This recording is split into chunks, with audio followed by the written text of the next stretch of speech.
Hi hello నమస్తే. నేను పద్మ సుసర్లండి.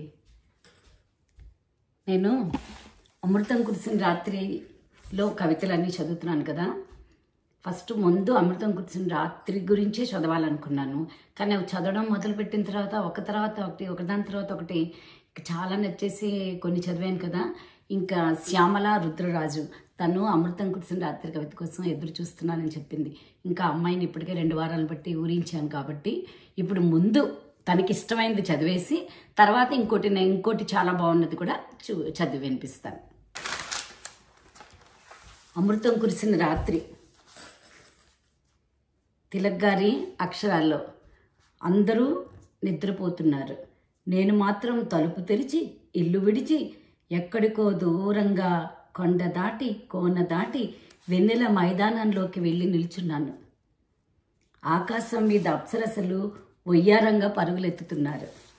వారి పాదాల తారామంజీరాలు గల్లు గల్లని మ్రోగుతున్నాయి. వారి ధమిల్లాల పారిజాతాలు గుత్తులే వేలాడుతున్నాయి.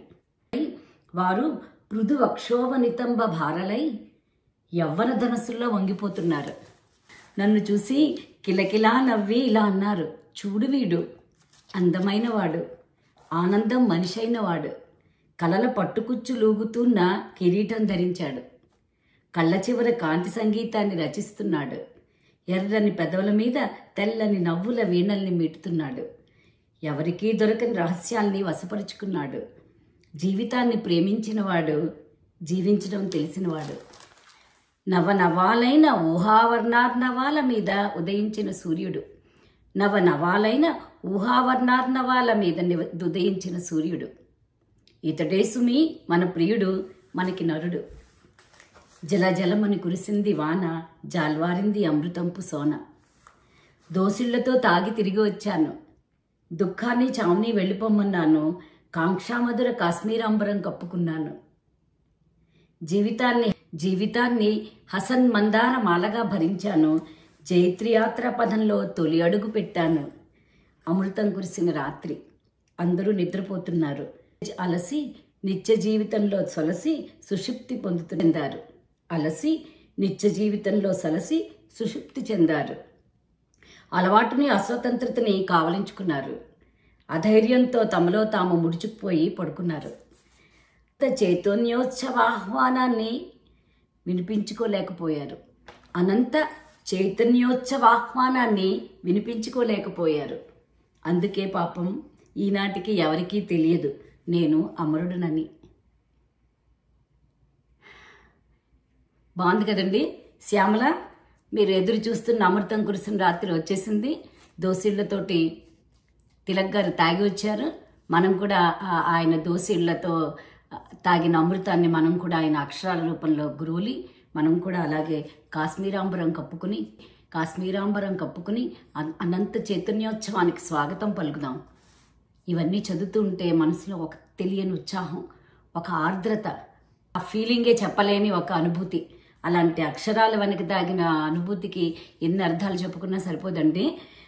అందరికీ కూడా ఇది చాలా బాగా నచ్చిందని నేను అనుకుంటున్నాను. జలజలమని కురిసింది వాన, జాల్వారింది అమృతంపు సోన. దోసిళ్లతో తాగి వచ్చాను, దుఃఖాన్ని చావుని వెళ్ళిపోమన్నాను. మళ్ళీ చదవాలనిపిస్తుంది మాట నాకు. దుఃఖాన్ని చావుని వెళ్ళిపోమన్నాను, కాంక్షామధుర కాశ్మీరాంబరం కప్పుకున్నాను, జీవితాన్ని హసన్ మందార మాలగా భరించాను. ఈ మళ్ళీ చదివింది చదవాలనిపిస్తుందండి. అంత బాగుంది. అందరూ కూడా ఈ కవితని విని ఆనందిస్తారని అనుకుంటున్నాను. ఇప్పుడు ఇలాగ ఏ కవితకు ఆ కవితే అంత గొప్పగా ఉంటుందండి. ఆయన అనుభూతి చెంది రాసిన ఆ పదాలు కానీ వాటి వెనకాల ఉన్న అర్థాలు కానీ అసలు అర్థం చేసుకునే శక్తి కూడా లేదేమో. ఆ పదాలు విని ఆనందించడమే అనిపిస్తుంది అన్నమాట. అంత అంతరార్థంతో ఉన్నాయి ఆ పద్యాలన్నీ. ఆ రాత్రి గురించి ఆయన అలాగా అనుభూతి చెందారు. ఈ రాత్రి సామి దగ్ధమైంది, ఈ ధాత్రి నిశ్శబ్దమై ఉంది. హేమగాత్రి నీ చరణ మంజీరం నిస్వనింపదు, నా లోపల ఆశామందారం కిసలయింపదు. గాలిలేని ప్రకృతి రోగిలాగా మూలుగుతోంది. కాలు విరిగిన ముసలి కుక్క దీనంగా మరుగుతోంది. తరతరాల నిస్పృహ నన్ను ఆవరించుకుంది. చరచరాలు తాకిన నీ మూర్తి ముడుచుకుంది. యుద్ధం మీద యుద్ధం వచ్చినా మనిషి గుండె పగలలేదు. మనిషి మీద మనిషి చచ్చినా కన్నుతుదల జాలి లేదు. నాగరికత మైలపడిన దుప్పటిలా నన్ను కప్పుకుంది. నాకందని ఏదో రహస్యం నన్ను వశం చేసుకుంది. పాముకోర డేగరెక్క ఈ కాలానికి చిహ్నం. పూల తేనె నెమల రెక్క ఒక మిథ్యా ప్రమాణం. నా ప్రవృత్తి పసుపు వెన్నెల పెద్ద పులిలా పరుచుకుంది. ఏదో విపత్తు దూరంగా మబ్బులలో దాగి ఉంది. ఈ రాత్రి సామి దగ్ధమైంది. ఈ రాత్రి నిశ్శబ్దమై ఉంది. నేను హేమగాత్రి నీ చరణమంజీరం నిస్వనింపదు. హేమగాత్రి నీ చరణమంజీరం నిస్వనింపదు. నా లోపల ఆశామందారం కిసలయింపదు. బాధగా అంటే ఆ రోజుల్లోనే 1920-30 ఆ లోపులో ఉన్న మన దేశ పరిస్థితులు చూసి అక్కడ ప్రజలు పడుతున్న బాధలు, అప్పుడు జరిగిన యుద్ధాలకి చనిపోయిన మనుషులు వాళ్ళు పడుతున్న కష్టాలు, ఆ బాధలు అవి చూసి మనిషి మారలేదు అని చెప్పి ఆయన బాధపడుతున్నారు. ఇప్పుడు కరోనా వచ్చి తర్వాత కూడా ఇంత పెద్ద భయంకరమైన ప్రపంచ విపత్తు వచ్చిన తర్వాత కూడా ఇంకా మనుషులు ఏమీ మారలేదు అని ఆ కవికి తెలిస్తే ఆయన మనసు ఇంకెలా బాధపడుతుందో, ఇంకే అద్భుతమైన కవితలు బయటకు వచ్చేవో ఆయన కానీ ఉండుంటే. తిలక్ గారి వారసులు ఉండాలని ఈయనలాగే మనసును సున్నితంగా తాకి నిజాలు చెప్పి ఇది అని పచ్చి నిజాన్ని కొండ బదులు కొట్టినట్టు చెప్తూనే మళ్ళీ ఎంత అందమైన సుందరమైన పదాలతో ఎంత అందంగా రాశారో కవితలు చూడండి.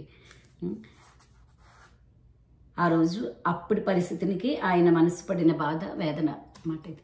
చాలా మంచి మంచి కవితలు ఉన్నాయి, ఇవి ఇంకా ఉన్నాయి, ఇంకా ఒక 2-3 ఉన్నాయి నాకు బాగా నచ్చినవి. అవి మళ్ళీ చదువుతారు తప్పకుండా. ఈ అమృతం కురిసిన రాత్రిలో అందరూ హాయిగా ఓలలాడారని అనుకుంటున్నాను.